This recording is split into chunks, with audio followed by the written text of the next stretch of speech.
4 LinkedIn messages that will get you a 20 to 30% response rate on LinkedIn, book you dozens of meetings, and bring in hundreds of thousands of new revenue. So what we're talking about today is going to be a 4-message cadence that we use for our own clients at Uptown Creation to book a ton of meetings every single month and get a 30% and in some cases even higher response rates on LinkedIn specifically. So I'm going to be talking through 4 messages that can accomplish this and the underlying principles of why these things work. If you're interested in kind of walking through this document with me, you can check out the description for the link or the comments, depending on what platform you're watching this on. If you get any value from this, please consider subscribing and liking this video. It helps us out a ton. So we've tested tons and tons of different messages, everything from personalized messages, relevant messages, short and sweet, you name it, we've tried it. With AI, the combinations of messages that you can create are pretty much endless. So what we've done relentlessly over the last 2 years is test different message structures, and these are the winning ones across a number of different verticals. And what we found is a couple things always hold true in these messages that end up converting at this 30% plus response rate and ultimately trickling down into meetings booked and new revenue brought in, because that's the name of the game. So what I want to show you is what these high level numbers can look like. So in terms of connection requests going out, initial messages, response rates, positive replies, meetings booked, what you are looking at here is we sent out just under 4,000 connection requests to get about a 50% acceptance rate, which is wild. 1,900 messages sent out, 735 responses, 73 positive responses, so about 10%, and 45 meetings booked. And this was in a pretty competitive insurance B2B industry. It wasn't for like a D2C or direct-to-consumer insurance offer. It was for a B2B software based in insurance. So what we're going to talk about now is the underlying principles, especially of message 1. We'll go through initial message examples. We'll go through what our best follow-up message is. Then this 2-word follow-up that gets 50% plus replies when we send it out, and then a loose breakup message. I'll also go through some real responses like this one here, telling us that this was the best cold outreach message they've ever received, as well as some people who sent out 30 messages using this framework and, booked a meeting off of that. So to kick it off, the biggest principles that are going to hold true are going to be right here on the first page of this document. So much of cold outreach is about standing out from the competition and looking different. So the first thing that we always implement in our messages is true for cold email as well, is a pattern disrupt. So instead of leading with hi name or hey name, we want our message to stand out a little bit differently in the inbox, because that's what we're competing for. We're competing for inbox attention. If there's 20 messages in somebody's inbox, how do we get them to open ours and not somebody else's? So we'll talk about how we do that. Then the body of the message is going to be as short and sweet as humanly possible. We leverage something that we call problem-oriented messaging, PSR messaging. What that means is we talk more about the problem that we're helping clients solve versus the solution that we're actually trying to sell them. And the reason for this is our only goal is to get replies. And once we have that reply and that curiosity built, then it's the process of a sales call where we can actually figure out where we need to triage this person and what we can actually sell them. Last but not least, always having a call to action. So a harder call to action will be booking a meeting and including a meeting link. LinkedIn's really powerful because you can do this in an initial message.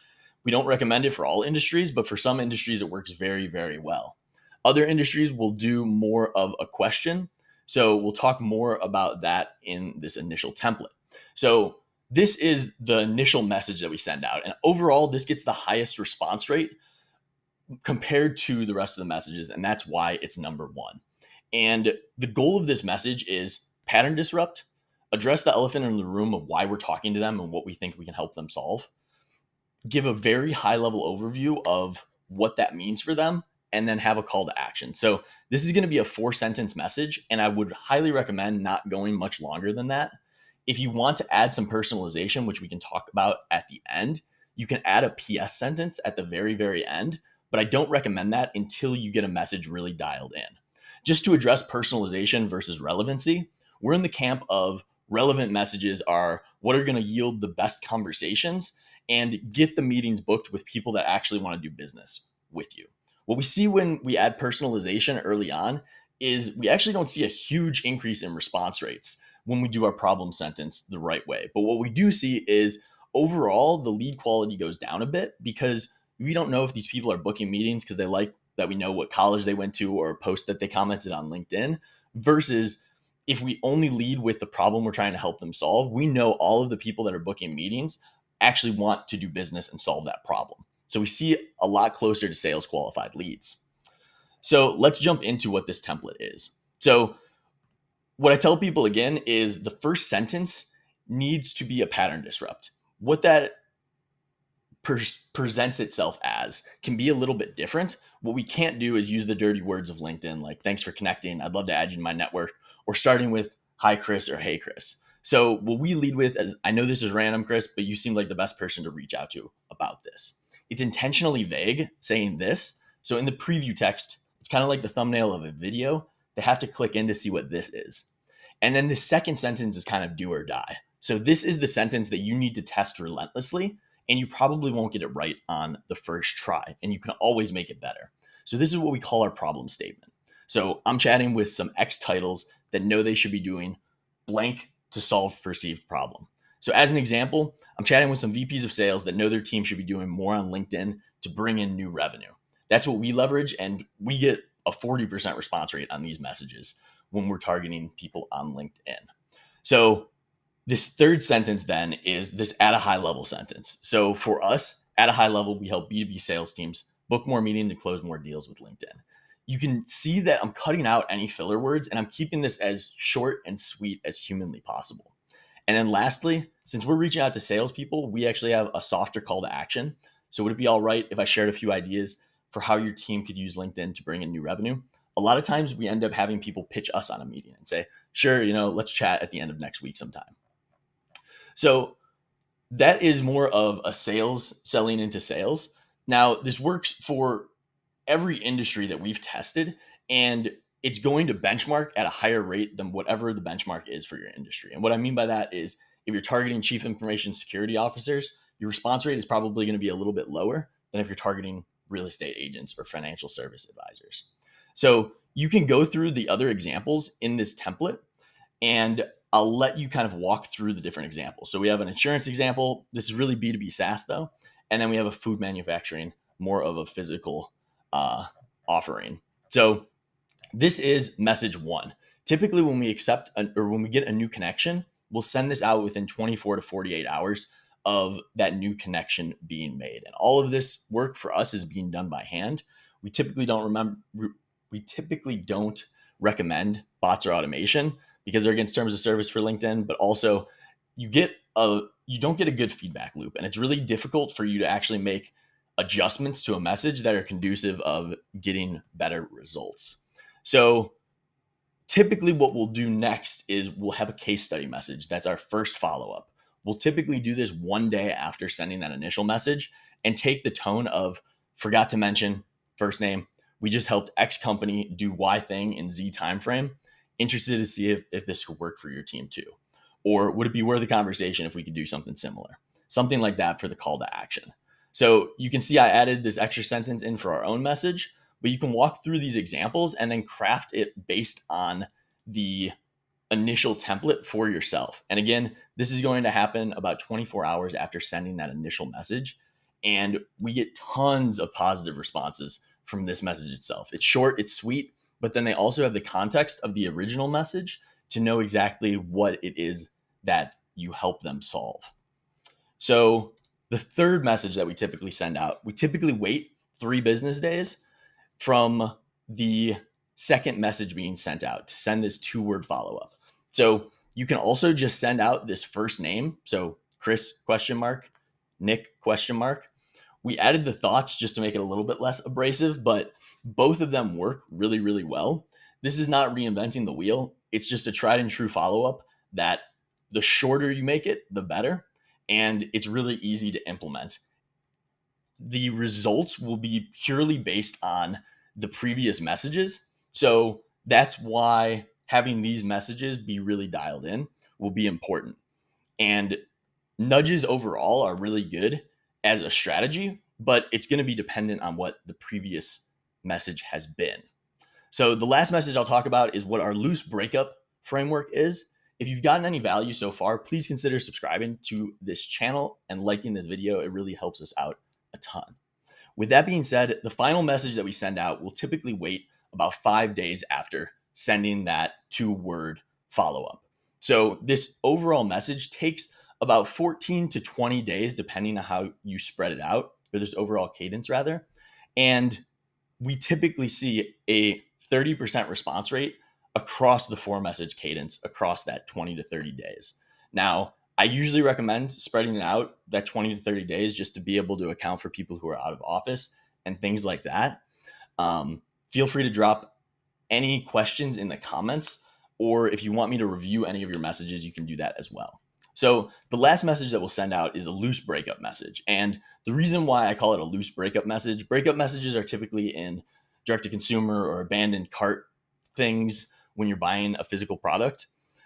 They work really well, but we need to remember that these people didn't ask us to reach out to them. So this is cold outreach at the end of the day. So we can be not as aggressive as what a normal breakup message would be. But at the same time, calling out the problem in the room and trying to identify if this is even a good prospect in the future. So the breakup message that we recommend is something like, seems like my timing is off for solving X problem. So going back to the perceived problem of that initial message, before I might do is no fit. If we were able to help you do X thing in Y time frame for Z result, and that's again going to be the case study from follow-up 1, this message right here, and then ending it with no worries. If not, just let me know if I'm totally off base here. And the beautiful thing of this is people will let you know if you're totally off base. People will let you know if they're the wrong person. People will let you know basically whatever is on their mind. And that's why this breakup message works as well as it does. So this is the 4-message cadence that allows us to get a 30% response rate on LinkedIn.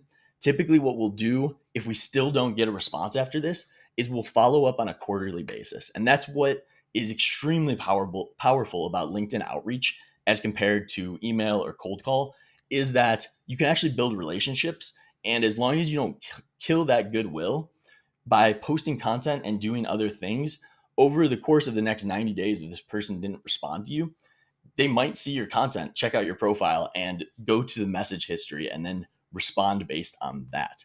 And that is a beautiful thing of LinkedIn. It's worth mentioning that for this strategy to work as effectively as it needs to, targeting the most active people on LinkedIn is a prerequisite. So what that means is, I tell people all the time, there's tons and tons of people on LinkedIn, right?